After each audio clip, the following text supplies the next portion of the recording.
which continues to have reverberations. As many as 3 Pakistani terror outfits have now claimed responsibility for the Wagah suicide blast right at India's doorstep. All 3 factions of the Tehreek-e-Taliban Pakistan. Meanwhile, even as security agencies ramp up the alert levels, a much muted and somber beating the retreat ceremony marked the day after at Wagah.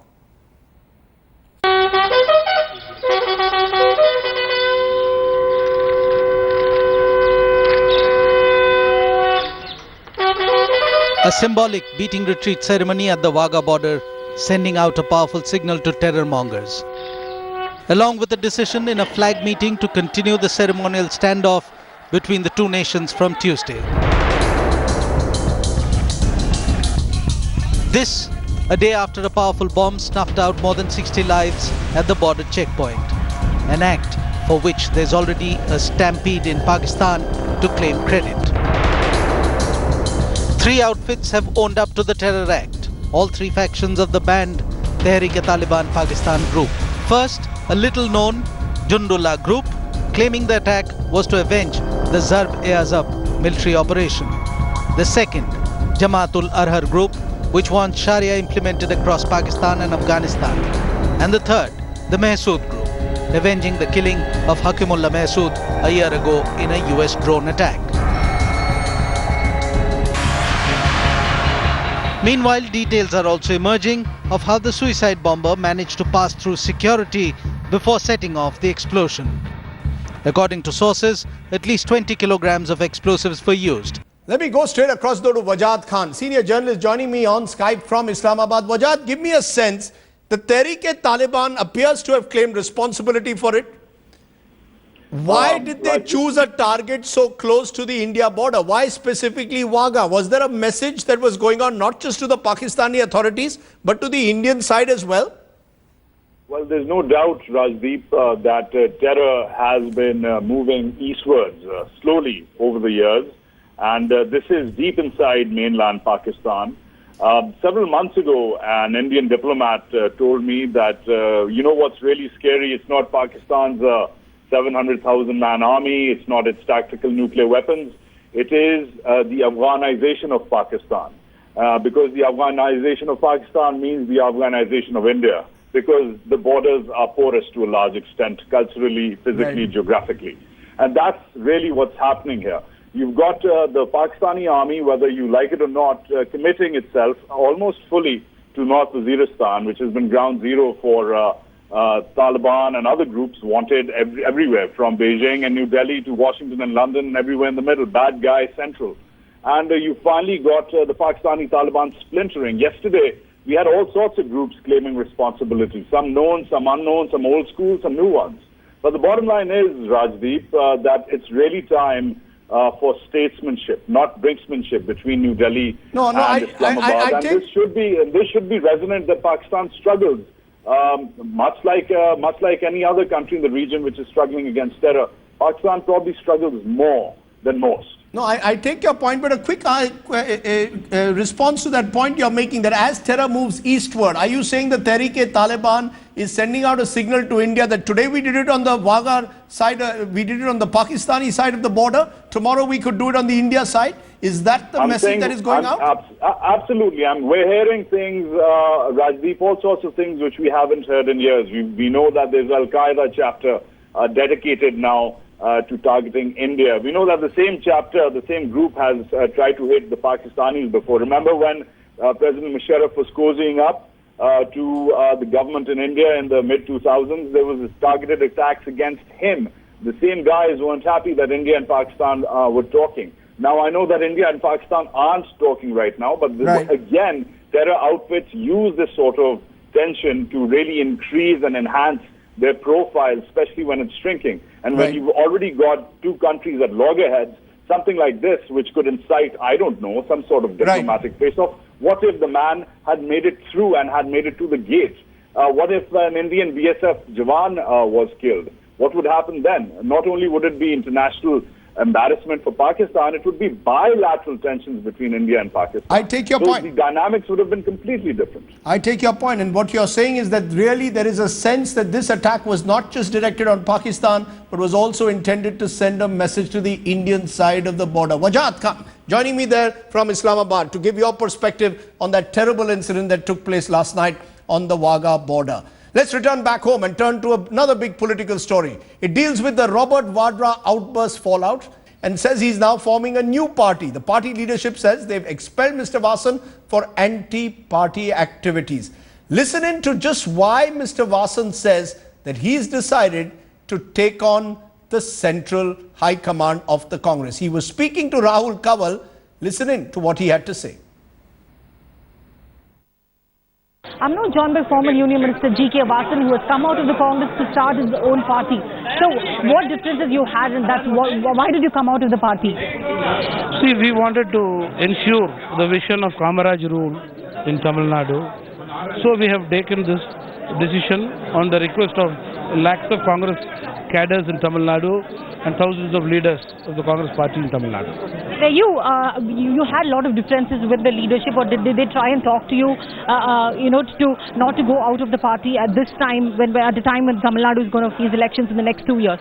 I never had a difference with my leadership always. I am thankful to them. I did not really like the way we followed for getting the Kamaraj rule back in Tamil Nadu. We thought the national setup, whatever way they are giving, will not be so easy to achieve the goal. So we have now had a new way, a good path, a victory path for achieving the goal. If you can quickly point. Let's go straight across to what else is making the headlines today on News Today at 9. Speed News with Preeti Chaudhary. Preeti. Thanks, Rajdeep. A quick check at this point of time at other stories we are tracking at this hour. Protest took place outside the school in Bangalore, where a 6-year-old was sexually assaulted by her teacher. The students' parents are demanding an apology from the school management to the victims' parents. They also demand that the school reopens at the earliest. The family members of 5 Tamil Nadu fishermen sentenced to death in a drug trafficking case by a Sri Lankan court met Tamil Nadu Chief Minister. The representatives of Fishermen Association urged the CM to expedite the process for securing their release. A team from the National Investigation Agency probing Bengal's Bardhaman blast is likely to visit Bangladesh later this month. Sources say the proposal has been sent to the Home Ministry and will be cleared soon. In a big catch for the Chhattisgarh police, Naxal leader Hemant Mandavi, alias Bija, accused in the gruesome Dantewada and killings, have been arrested. Police claim he was responsible for the murder of 136 police personnel in the last 5 years. The number of dengue cases in Delhi and its adjoining areas has increased to 438. 409 cases reported from the national capital till the 1st of November. Well, that's for the Speed News. It's back to the studio. Thanks very much, Preeti. Okay, let's turn to our other focus tonight. Sachin Tendulkar's autobiography that is to be released day after tomorrow has slammed former coach Greg Chappell, making several revelations saying that Chappell, who publicly questioned the team's commitment, made matters worse for them after India's debacle in the 2007 World Cup. Sachin says Chappell must take responsibility for the mess and Indian cricket was going nowhere under Chappell.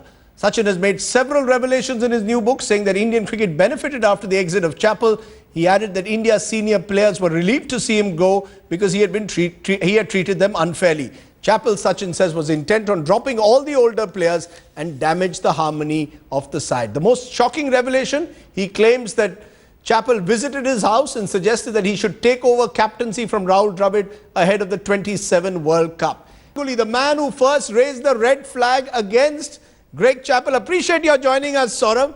That smile on your face suggests that you are telling us today, I told you so. We didn't need Sachin Tendulkar to tell us. You were always saying that Greg Chappell was bad news for Indian cricket. And I'm not smiling because of that, Rajdeep. I'm just smiling because this hasn't surprised me. You know, in 2005 when I lost my captaincy, the issue was same. And in 2007, just before the World Cup, the issues are same. I really feel sad for Dravid.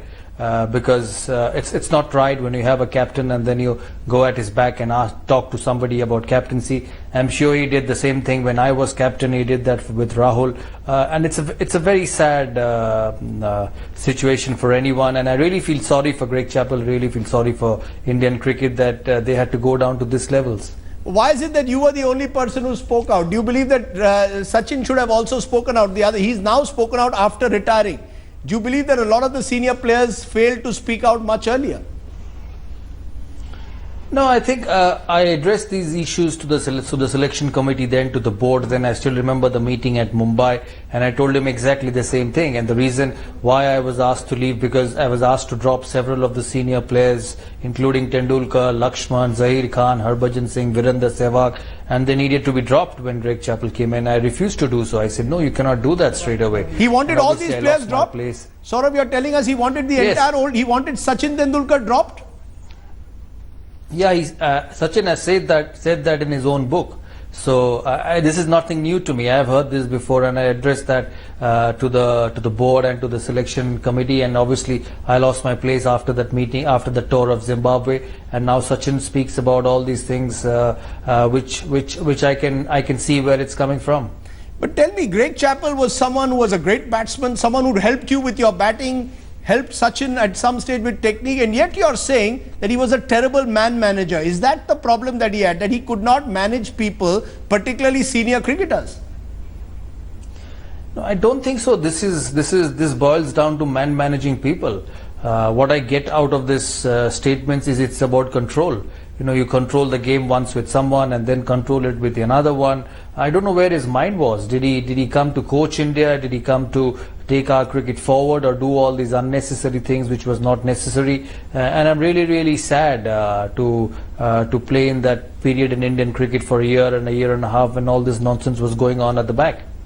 What does that tell you? Because, you know, there is this entire debate over foreign coaches versus domestic coaches. Was it a problem where Greg Chappell simply didn't understand the Indian way of playing cricket? Was that the problem, that he wanted to impose an Australian style and therefore wanted complete control of the team, as Sachin suggests in his book?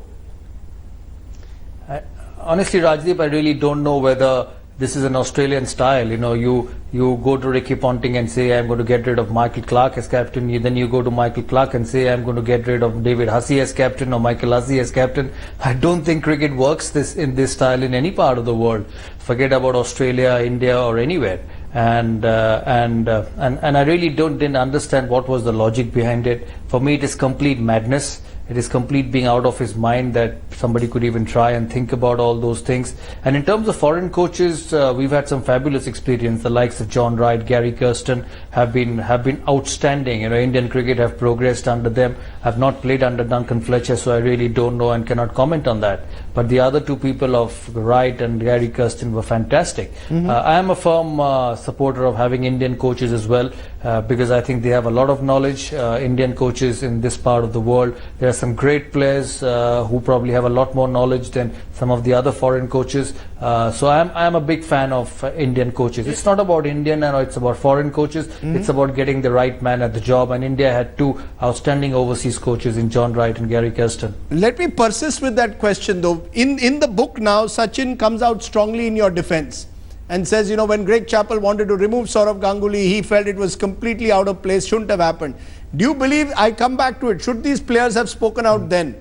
When you were removed as captain, again you're smiling, when you were removed as captain, when you were removed from the team, should these players not have stood up then and spoken? It's very easy for Sachin or any player now to speak up after retirement. Should they have spoken and questioned Chappell's decisions when he was the coach, or were even the senior players frightened of him?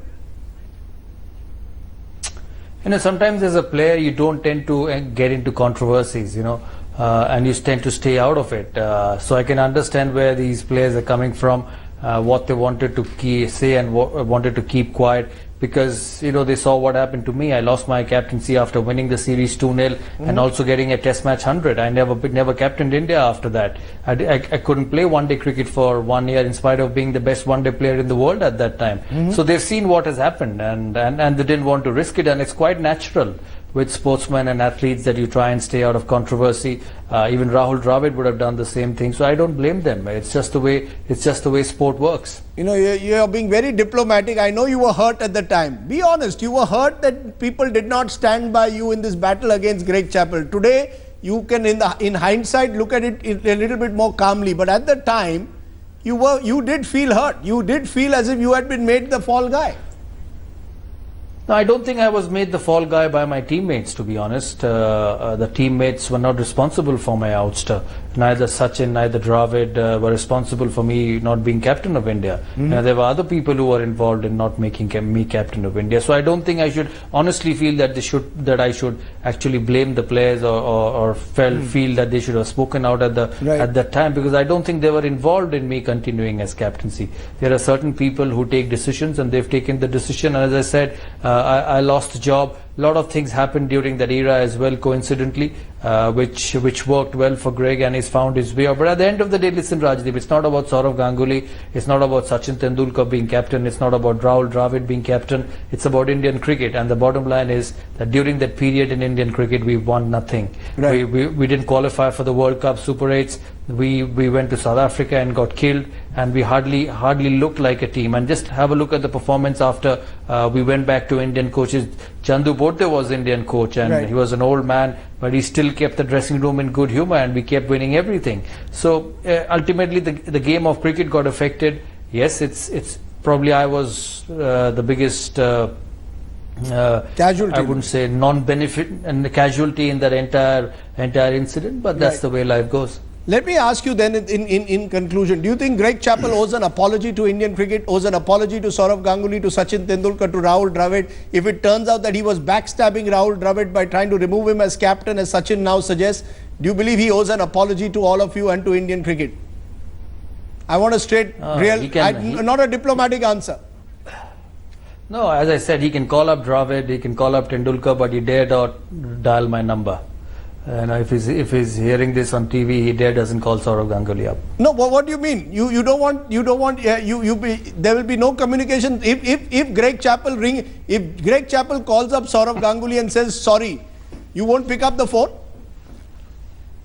No, there's the time for sorry is gone, and I finished playing. I've moved on, but these are mistakes which are unpardonable. It's an unpardonable mistake. So what Greg Chappell did for Indian cricket, you're saying, Sourav Ganguly, on the news today at 9, is simply unpardonable, and therefore no apology will work. And what Sachin Tendulkar has really done is reveal what you and other cricketers knew for a very long time was happening with Indian cricket. Right? Obviously, I wasn't aware of this captaincy issue with Sachin going and with Greg going and asking Sachin to be the captain. I wasn't aware of that. But that he wanted senior players to go. It obviously started when I was captain in Zimbabwe in 2005. Okay. Sourav Ganguly, as always, you've been honest. I know it's been a dark chapter in your cricket life as well. Sachin has revived some of those memories, but I appreciate your journey. I look forward to your biography. You've got to write an autobiography and tell us your side of the story. You can call it Dada, Prince of Kolkata, whatever you want. But thanks very much, Sourav. Thanks. Thank you. Thank you for making the time for joining us on the news today at 9.